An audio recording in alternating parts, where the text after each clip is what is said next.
내가 내게 명령한 것이 아니냐. 강하고 담대하라. 두려워하지 말며 놀라지 말라. 내가 어디로 가든지 내 하나님 여호와가 너와 함께 하느니라 하시니라. 아멘. 네, 이 시간에는 이 약속 하나면 충분합니다 라는 말씀의 제목으로 여호수아서 1장 1절부터 9절까지의 말씀으로 함께 은혜를 나누겠습니다. 오늘 우리가 나누는 이 말씀을 통해서 전하는 저나 또 듣는 우리들이나 하나님의 약속을 붙들고 승리하며 또 하나님의 은혜를 찬양하며 그 영광 돌릴 수 있는 귀한 삶을 사시기를 간절히 축복합니다. 어느 날 제가 식당에서 열심히 배고파서 밥을 먹고 있었습니다. 그런데 저의 앞 테이블에 60대 후반에서 한 70대 초중반 정도 돼 보이는 어르신 남자 두 분이 식사를 하고 계셨어요. 우연히 제가 그분의 대화를 듣게 됐습니다. 제가 일부러 들으려고 한 건 아니고 이분들의 목소리가 식당 안에서 너무 커서 안 듣고 싶어도 다 들렸어요. 제가 들은 이야기를 말씀드리면 이분들이 아마 미국에 살다가 오셨던 것 같아요. 그래서 미국에 예전에 살았던 이야기들 또 그리고 지금 제주도에 오게 되었는데 골프장이 뭐 너무 좋다더라 또 맛있는 게 너무 많다더라 막 그런 이야기를 막 하시는 거예요. 그런데 그분들이 저보다 먼저 이제 식사를 마치고 일어나셨는데 식사를 마치기 전에 그제서야 자녀들 이야기를 하시더라고요. 그래서 한 분이 이런 얘기를 하셨어요. 왜 우리 큰아들 너 알지? 서울에서 회사 열심히 다녔던 그 큰아들이 얼마 전에 서울에 가게를 열었어. 너도 알잖아. 우리 큰아들 미국의 유명한 대학교 나왔고 미국의 유명한 대학교를 나왔는데 직장을 다니다 그만두고 가게를 한대 라고 이야기를 하시는 거예요. 그래서 그 앞에서 친구처럼 듣고 있었던 그분이 이런 이야기를 하셨어요. 그래도 우리 때는 맘 먹고 열심히만 하면 길이 열리고 기회가 주어졌는데 요즘 애들한테는 길이 뭐야? 기회도 없는 것 같아. 예전 같지 않아? 예전이 그리워. 예전이 좋았어. 이렇게 얘기를 하시면서 자리에서 일어나셨습니다.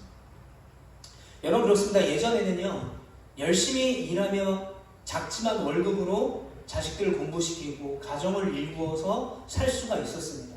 그런데 요즘에는 이 정상적인 내가 받는 월급만으로 살아가기가 너무 힘겨운 시대가 된 것 같아요. 그리고 정상적인 월급으로 살아가는 사람들이 환영받지 못하는 시대가 되었습니다. 왜냐하면 코인이나 주식과 같은 고위험 상품에 대한 투자가 손쉬워졌어요. 그래서 너도 나도 코인을 해서 주식을 해서 내가 받는 월급이 아니라 더 많은 부를 얻고자 했던 것이죠. 나도 큰 부자가 될 수 있다는 생각을 했기 때문에 현재의 자신의 계획을 성실하게 정직하게 이루어 나가는 것보다 일확천금을 노리는 그래서 현재를 포기하는 사람들이 많이 생겨났다고 해요. 그래서 그들의 입장에서 봤을 때 정직하게 월급만 가지고 사는 사람들은 바보 같다라고 생각을 한다고 합니다. 저도 일주일에 2번 알바를 하고 있는데 일본에서 건너온 말 중에 프리터족이라는 말이 있습니다. 어떤 뜻을 가지고 있냐면 일정한 직업을 갖지 않고 최소한의 소득으로 알바를 하며 살아가는 청년들이 점점 많아지고 있다고 해요. 그런데 이 프리터족이 왜 생겼는가를 가만히 살펴보면 물론 뭐 어르신들의 입장에서 봤을 때는 요즘 청년들이 예전처럼 성실하지 않다, 끈기가 없다, 뭐 도전 정신이 없다라고 말을 하지만 가만히 이 프리터족이 생긴 상황을 살펴보면 예전만큼 질 좋은 일자리가 없는 거죠. 그러니까 청년들이 젊은 사람들이 쉽사리 꿈을 갖기 힘든 저성장 사회 속에 살다 보니까 알바라도 하면서 먹고 살아야 되는 상황에 내몰린 청년들이 많이 있다는 것입니다. 여러분 심지어 더 나아가 그냥 쉬는 청년들이 많다고 해요. 일도 안 하고 알바도 안 하고요. 공부도 안 하고요. 취업 준비도 하지 않고 그냥 쉬어버리는 사람들. 삶이 멈춰버린 세대들이 있다는 겁니다. 불안과 두려움 그리고 회피가 일상인 시대를 살아가고 있는 것 같아서 요즘은 저도 예전이 그립다. 예전이 좋았다. 라는 생각을 종종 해보게 되는 것 같습니다. 여러분 오늘 본문에도 예전이 좋았다 라고 말하는 사람들이 있습니다. 예전에 우리가 애굽에서 그래도 노예였지만 주인상에서 떨어진 음식을 먹으며 살았던 때가 좋았다. 또는 모세가 우리를 이끌을 때가 좋았다. 또는 그 전에 노예가 되기 전에 애굽의 고센 땅에서 비옥한 땅에서 잘 먹고 잘 살던 때가 그립다라고 말하던 백성들이 있어요. 바로 이스라엘 백성들입니다. 여러분, 이스라엘 백성들은 하나님께 가나안 땅을 약속받았어요. 그런데 요즘처럼 여러분 우리가 이사갈 집을 미리 보러 가잖아요. 뭐 물은 잘 나오는지, 보일러는 잘 되는지, 또 근방에 어떤 것들이 있는지 꼼꼼히 살펴봅니다.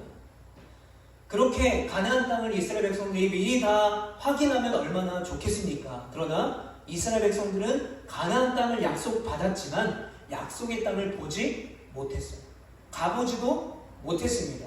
그러니까 당연히 모질도록 길고 힘들었던 광야 생활로 인해서 이스라엘 백성들은 하나님의 약속 앞에 멀어지게 돼요. 자주 하나님 약속 앞에 머뭇거리게 됩니다. 하나님을 신뢰하기보다는 불평과 원망과 낙심이 앞서는 백성이 되어버렸어요. 그래서 이제는 가나안 땅이라는 약속을 받은 그것이 마치 광야의 사막의 신기루처럼 아른거릴 때도 있었다라는 것입니다. 진짜 있는 건가? 진짜 가나안이 있긴 해? 들어갈 수는 있는 거야? 여러분, 그렇다고 이들이 예전이 그립다고 광야로 다시 거꾸로 가서 애굽으로 다시 돌아갈 수가 없어요. 이미 너무 멀리 왔습니다. 그리고 앞으로 나가기도 어렵고 다시 애굽으로도 돌아가기 어려우니까 광야에서 살자? 아니요, 광야에서는 더 살 수가 없어요. 그런데 앞으로 가자니 두렵습니다. 하나님을 신뢰하지 못해요. 그런데 여러분, 지금 오늘 본문의 상황은 어떤 상황이기까지 합니까? 그들이 그리워했던, 모세 때가 그리워라고 했던 그 모세, 그들의 전설적인 영웅, 정신적인 지주였던 하나님을 대면했던 모세가 죽었습니다. 가나안 땅에 들어가지 못하고 모세가 죽은 거예요. 여러분, 이 모세의 죽음은요, 당연히 사람으로서 슬픈 감정을 느끼게 됩니다. 왜냐하면 그들의 리더였고 동료였고 친구였기 때문에 그 친구의 죽음, 그 동료의 죽음, 리더의 죽음이 슬플 수밖에 없습니다. 그런데 여러분, 그 일이 슬픈 일일 뿐 가나안으로 앞으로 나아가는 데 걸림돌이 돼서는 안 되는 거예요. 왜냐하면 만약에 모세의 죽음이 그들이 가나안으로 가는 걸림돌이 된다면 이스라엘 백성들은 하나님을 믿은 것이 아니라, 하나님을 의지한 것이 아니라 모세를 의지하고 믿은 것이 되기 때문입니다. 여러분, 모세는 가나안 땅을 앞두고 죽었어요. 사람이 기대하는 것은요, 여러분, 결국 사라지게 됩니다. 그런데 우리가 기대하는 것이 사라지고 우리의 희망이 사라지면 우리는 어떻게 됩니까? 낙심하게 되죠. 좌절하게 됩니다. 그런데 여러분, 때로는요, 우리 인생에 이 희망이 절망으로 바뀌어야만 할 때가 있어요. 언제입니까? 우리들이 잘못된 희망을 희망할 때, 희망하지 말아야 될 것을 희망할 때, 우리에게는 때로는 그 희망이 절망으로 바뀌어야 되는 상황이 필요하다는 거예요. 그러므로 때로는 이 절망이라는 것이, 또는 낙심이라는 것이, 환난이라는 것이 나쁜 것만은 아닌 것 같아요. 왜냐하면 그 절망을 통해서, 그 환난을 통해서, 그 낙심을 통해서 참된 것을 소망하게 되기 때문입니다. 더 나은 것을 바라볼 수 있기 때문이죠. 여러분, 그래서 사도 바울은 이렇게 로마서 5장 3절부터 5절 상반절에 이렇게 말해요. 다만 이뿐 아니라 우리가 환난 중에도 즐거워하나니 환난은 인내를, 인내는 연단을, 연단은 소망을 이루는 줄 우리가 알기 때문이라. 소망이 우리를 부끄럽게 하지 아니하나니. 우리 인생에 있는 절망과 낙심, 또 지금 이스라엘 백성들이 닥친 이 상황, 이 어려움이 뭘 만들어낸다고요? 소망을 만들어내는 거예요. 그런데 그 소망이 부끄럽지 않게 한다는 거예요. 그 소망이 제대로 된 가치라고 사도 바울이 말하고 있는 것입니다.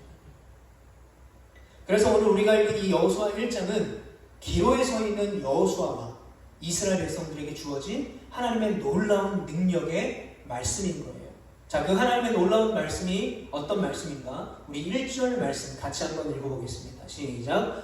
여호와의 종 모세가 죽은 후에 여호와께서 모세의 수종자 눈의 아들 여호수아에게 말씀하여 이르시되. 자, 하나님의 그 놀라운 능력의 말씀을 지금 하고 계신 거예요. 자, 그런데 1절을 자세히 보십시오. 모세를 뭐라고 표현하느냐? 여호와의 종이라고 표현하고 있습니다. 영어 성경을 찾아보면요, servant of the Lord라고 표현하고 있어요. 여호와의 종, 하나님의 종. 그런데 반대로 여호수아를 어떻게 설명하고 있습니까? 모세의 수종자, 눈의 아들 여호수아. 모세의 수종자라고 표현하고 있습니다. 자, 이 수종자라는 단어를 제가 여러 가지 영어 성경을 번역을 보았는데 어시스턴트라는 단어가 있어요. 조수라는 말입니다. 조수. 그리고 에이드, 우리가 먹는 그런 음료 에이드 말고 에이드라는 단어가 있는데 이건 보좌관이라는 뜻이에요. 그리고 servant of the Lord라고 모세를 표현할 때 주의 종이라고 했던 servant라는 종이라는 단어가 쓰여져요. 그러니까 지금 1절에서 하나님의 말씀을 듣고 있는 여호수아를 뭐라고 표현하냐? 모세의 조수, 모세의 보좌관, 모세의 시종이었다고 표현하고 있습니다. 그래서 우리가 1절만 보면 어떤 마음이 드냐면, 모세를 보좌하던 그냥 그런 사람 여호수아에게 하나님의 말씀이 임했구나 라고 생각을 합니다. 그런데 여러분, 2절 말씀에 이렇게 말하고 있습니다. 내 종 모세가 죽었으니 이제 너는 이 모든 백성과 더불어 일어나 이 요단을 건너 내가 그들 곧 이스라엘 자손에게 주는 그 땅으로 가라. 자, 모세의 조수, 보좌관, 시종이었던 그 여호수아에게, 별 볼 일 없는 사람처럼 보이는 여호수아에게 뭐라고 말씀하십니까? 모세가 죽었으니 이제 너는 일어나 모든 이스라엘 백성들을 이끌고 요단을 건너 가라는 거예요. 과거의 지도자 모세를 잊어버리고 과거에 너네가 누렸던 영광을 내려놓고 과거의 방식은 이제 다 끝났으니 앞을 보고 나아가라는 것입니다. 여러분, 하나님께서는요, 여호수아에게 과거를 돌아보지 않게 하세요. 그리고 현재의 벌벌일 없는 자신의 모습을 보고 주저하지 말라고 말씀하십니다. 대신 믿음으로 요단강을 향해 나아갈 것을 말씀하고 계십니다. 그리고 모세, 그 대단한 모세도 들어가지 못한 그 가나안 땅을 내가 너에게 약속으로 주겠다라고 말씀하고 계십니다. 3절 말씀 보면 내가 모세에게 말한 바와 같이 너희 발바닥으로 밟는 곳은 모두 내가 너희에게 주었노니.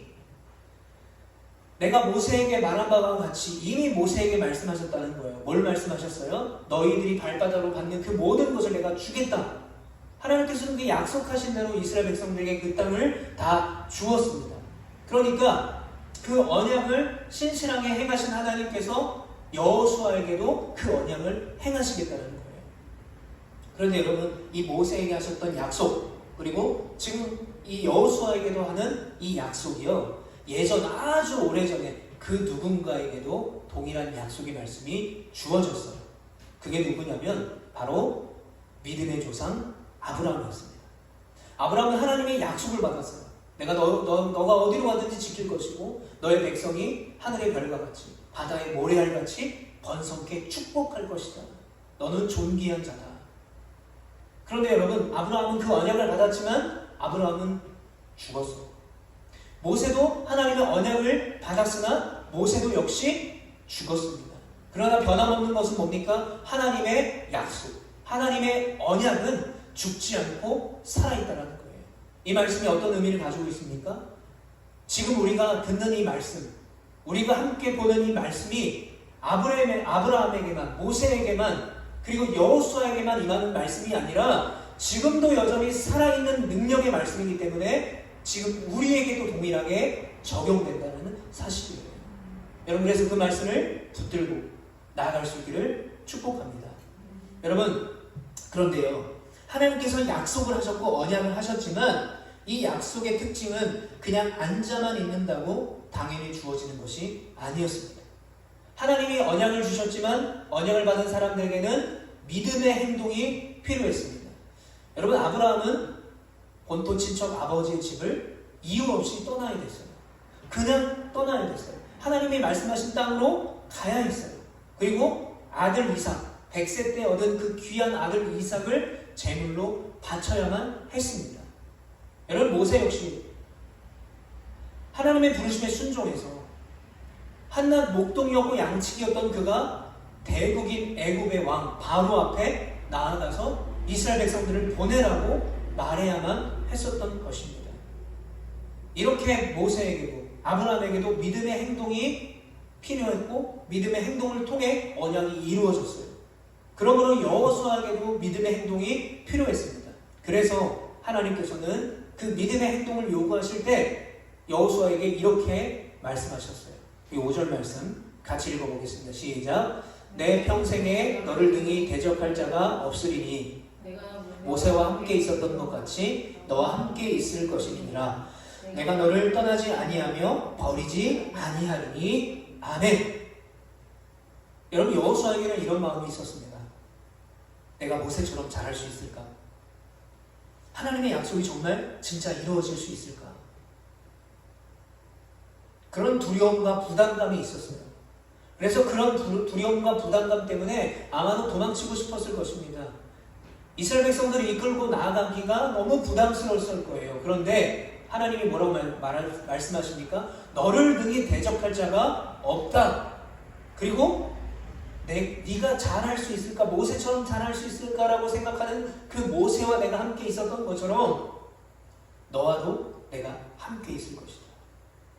강하고 담대하라. 강하고 담대하라. 강하고 담대하라. 3번이나 반복하면서 내가 너를 떠나지 않고 너를 버리지 아니할 것이다. 아멘. 믿음의 행동을 하기 전에 그런 두려움에 빠져있던 이 여호수아에게 하나님이 이렇게 약속하셨던 것입니다. 여러분, 그런데 가만히 살펴보면요, 모세가 죽은 이후에 이스라엘 백성들 중에서 리더를 할 사람이 아무도 없었어요. 1절에 뭐라고 표현하고 있습니까? 여호수아를 시종, 보좌관, 그리고 조수. 그 말은 뭐예요? 모세의 곁에서 모세를 처음부터 끝까지 바라보고 모세가 어떻게 하나님과 동행했는지를 봤던 유일한 사람은 여호수아라는 거예요. 그러니까 1절을 보면 여호수아가 뭘 할 수 있어? 저 조수와 시종이 뭘 할 수 있어? 라고 생각하겠지만 1절의 말씀의 또 다른 특징은 여호수아는 준비된 자였다라는 거예요. 그런데 뭐가 문제입니까? 두려움이 문제였던 거예요. 내가 모세처럼 잘할 수 있을까? 그런데 그런 두려움과 부담감에 있었던 여호수아에게 하나님이 뭐라고 말씀하세요? 강하고 담대하라. 내가 너를 떠나지 않고 너를 버리지 아니할 것이다. 여러분, 앞서 말씀드린 것처럼 이스라엘 백성들은 약속을 받은 가나안 땅을 가본 적이 없어요. 눈으로 본 적도 없습니다. 자, 그런데 4절에 하나님께서는 이렇게 말씀하세요. 뭐라고 말씀하시냐면 곧 광야와 이 레바논에서부터 큰 강, 곧 유브라데 강까지 해쪽 속의 온 땅과 또 해지는 쪽 대해까지 너희의 영토가 되리라. 아멘. 자, 우리가 이 4절만 보면 도대체 하나님이 약속하신 그 땅이 얼마나 큰지를 가늠할 수가 없어요. 그런데 이스라엘 백성들의 입장에서는 이 4절의 하나님의 말씀이 사실은 믿을 수 없는 말씀이었어요. 장장 40년을 광야에서 헤맸던 이스라엘 백성들에게 육안으로도 다 볼 수 없을 만큼의 그 큰 영토를 주신다는 하나님의 약속을 이들은 믿을 수가 없었을 거예요. 게다가 가나안이 어떤 민족입니까? 여리고라는 그 당시에 한 번도 함락되지 않은 견고한 성을 지을 만큼 문명이 발달한 도시였어요. 또 그 땅의 군사들은 어떤 사람들입니까? 12명의 정탐꾼 중에 10명의 정탐꾼이 그들은 기골이 장대하고 전쟁 경험이 많기 때문에 우리는 그들에 비하면 메뚜기와 같은 연약한 존재다라고 말할 정도예요. 그런데 지금 이스라엘 백성들은 어떤 사람들입니까? 과거에는 애굽의 노예였고요. 지금은 유목민들입니다. 가나안 땅에 그냥 이곳저곳 다니는 사람들이에요. 전쟁, 싸움이라는 건 그냥 모세에게 먹을 거 달라고 소리치고 물 달라고 떼쓴 거, 그거밖에 없어요. 애굽의 노예로 430년을 살았고 광야에서 40년을 살면서 여러분, 이들은 단 한 평의 땅도 갖지 못했던 사람들이었습니다. 그러므로 인간적인 생각으로 봤을 때 하나님의 말씀하신 이 4절의 약속, 이건 말도 안 되는 거예요. 지금으로 따지면 약간 보이스피싱 아닌가? 몰래카메라 아닌가? 라고 생각할 정도로 이해할 수가 없는 큰 영토를 주시겠다라는 하나님의 약속이었던 거예요. 그런데 여러분, 이들이 잊고 있었던 사실이 있습니다. 여호수아 2장 9절과 11절에 보면 말하되 여호와께서 이 땅을 너희에게 주신 줄을 내가 아노라. 우리가 너희를 심히 두려워하고 이 땅 주민들이 다 너희 앞에서 간담이 녹나니 우리가 듣자 곧 마음이 녹았고 너희로 말미암아 사람이 정신을 잃었나니 너희의 하나님 여호와는 위로는 하늘에서도 아래로는 땅에서도 하나님이시니라. 아멘. 이 사실을 잊고 있었던 거예요. 그런데 여기 보면 여호와께서 이 땅을 너에게 주신 줄을 내가 아노라 라고 말하는 사람이 있어요. 누굴까요? 바로 기생 라합이었어요. 정탐꾼을 숨겨준 기생 라합도 알고 있었던 거예요. 하나님이 어떤 분인지. 가나안 사람도 알고 있었던 거예요. 하나님이 어떤 분인지. 그러니까 두려운 거예요. 이스라엘 백성들이 두려운 게 아니라 이스라엘 백성들과 함께 하시는 능력의 하나님을 이들이 두려워했던 거예요. 가나안 백성들도 알았지만 정작 이스라엘 백성들은 잊고 있었던 것, 지금까지의 광야의 그 모든 여정이 그들의 능력을 한 것이 아니라는 거예요. 하나님이 그들을 인도하셨고 능력의 하나님이 하셨다는 것을 가나안도 아는데 이스라엘 백성들은 잊어버리고 있었던 거예요. 여러분, 하나님은 전쟁에 능하신 분입니다. 그러므로 가나안과의 싸움은요, 이스라엘 백성들이 하는 게 아니었어요. 그러므로 하나님이 하시는 싸움이기 때문에 전쟁의 승패가 이미 정해져 있었던 것입니다. 그런데 이스라엘 백성들은 보이지 않으니, 만져지지 않으니, 느껴지지 않으니 믿을 수가 없던 거죠. 그런데 이스라엘 백성들이 해야 될 일은 뭐였습니까? 믿는 거예요. 믿고 그냥 가는 겁니다.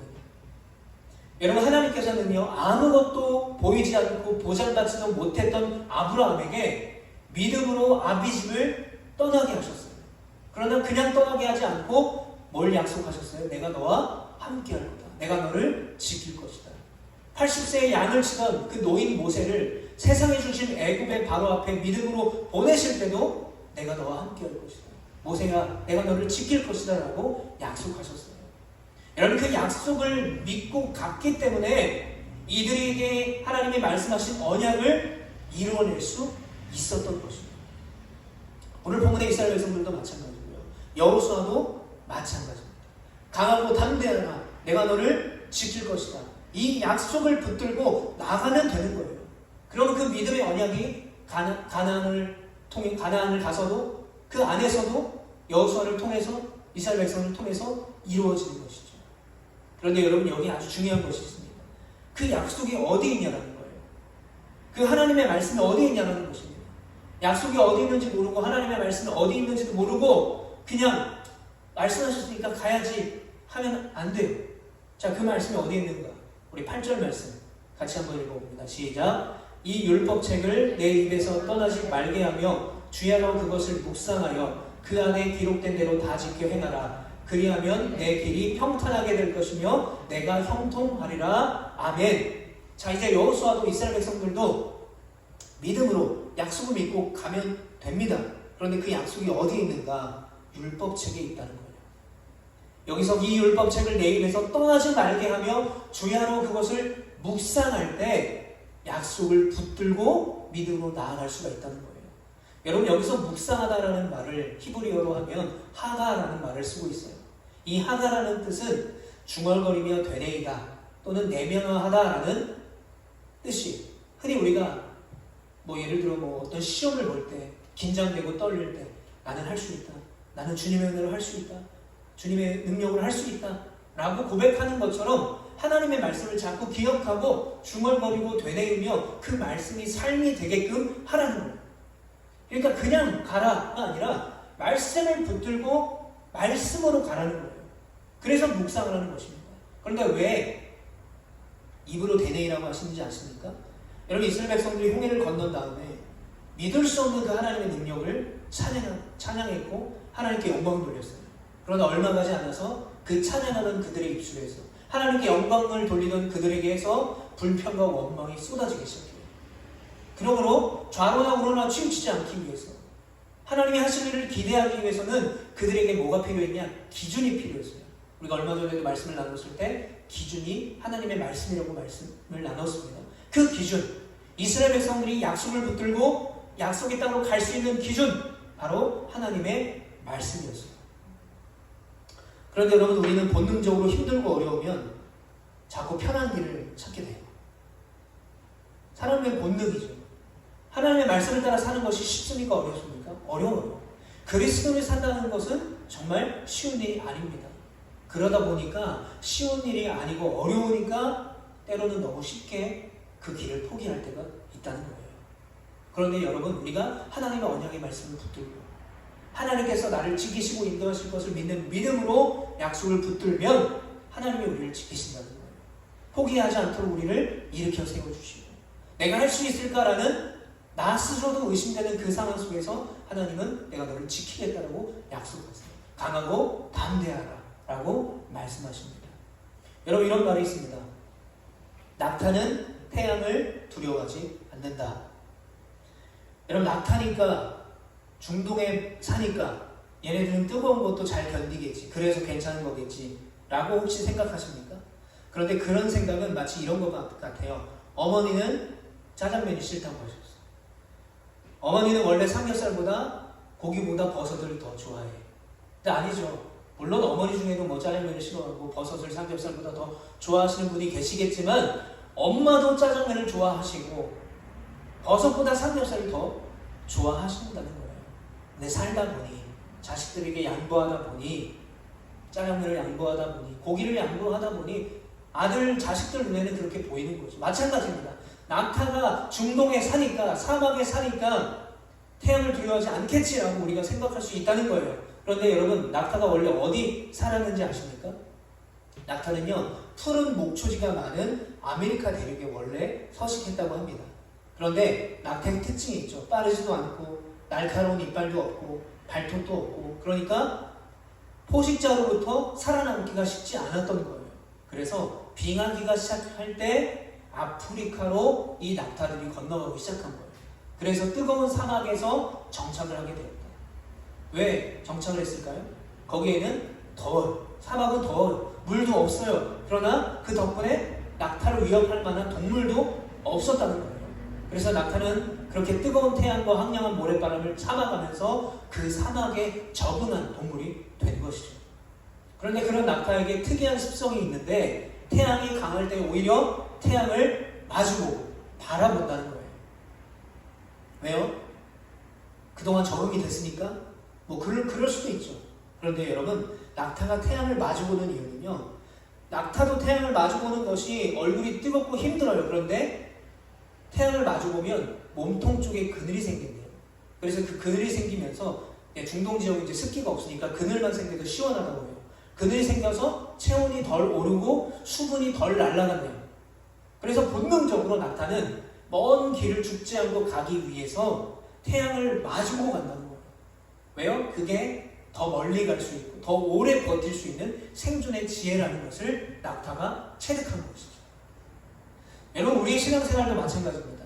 현실이 두렵고 불확실할 때, 예전이 좋았지, 예전이 그리워 라고 할 때, 여러분, 우리는 본능적으로 우리가 보는 현실에서 고개를 돌리고 싶어요.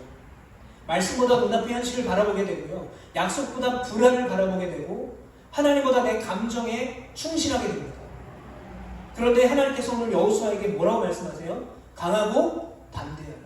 내가 너를 떠나지 않고 내가 너를 버리지 아니할 것이다. 아멘. 여러분들, 이 말씀은요, 여전히 살아있습니다. 여전히 살아있어서 지금 말씀을 전하는 저에게도, 말씀을 듣는 여러분들에게도 이 말씀이 동일하게 적용이 된다는 거예요. 불확실함이 있을 때, 두려울 때 뭐라고 말씀하세요? 강하고 담대하라. 내가 너를 떠나지도 않고 내가 너를 버리지도 않고 내가 너를 지킬 것이다. 아멘. 여러분, 이 사실 믿는 우리 모두가 되시기를 축복합니다. 여러분, 사람들은요, 아예 두려움이 없을 때 용기가 주어진다고 생각해요. 두려움이 사라져야 담대해진다라고 생각을 하는데, 여러분, 하나님이 함께 계시기 때문에 두려움 속에서도 우리는 담대할 수가 있는 거예요. 우리가 원래 담대한 것이 아니라, 두려움이 아예 없어진 것이 아니라 하나님이 나와 함께 계시기 때문에 우리가 담대할 수 있다는 것입니다.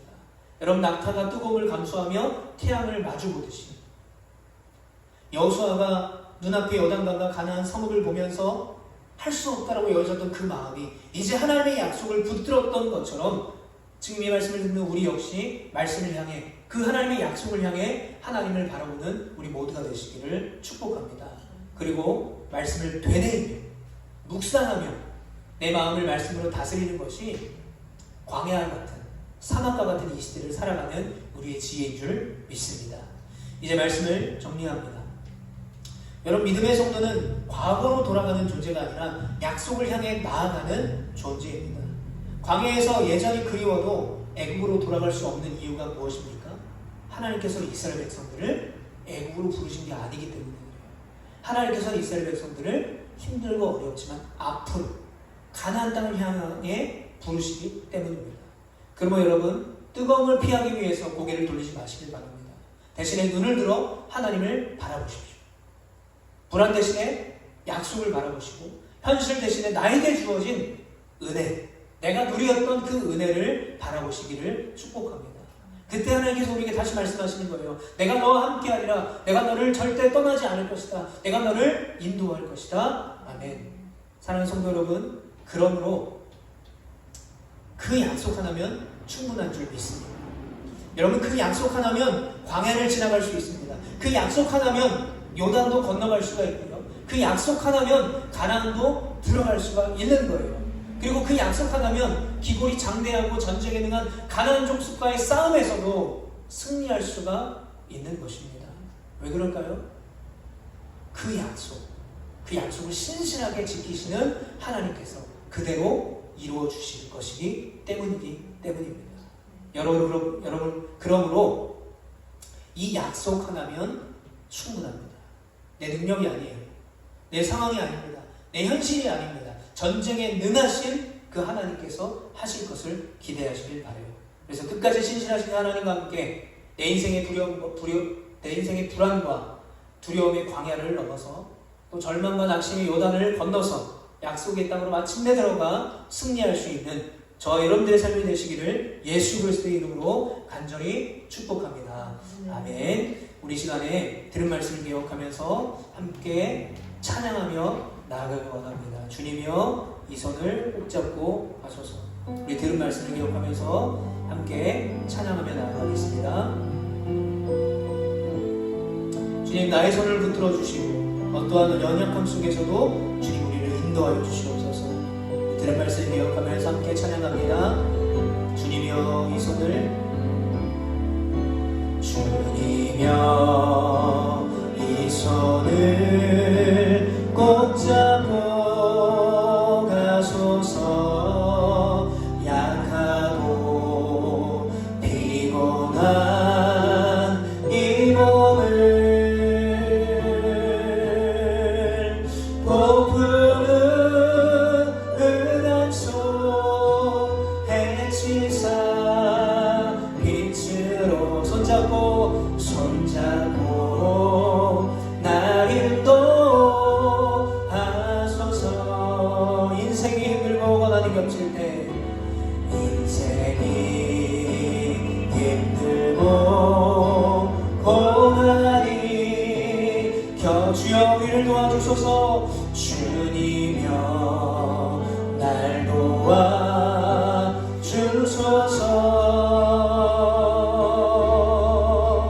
외치는 이 소리 귀 기울이시사 손잡고 날 인도하소서.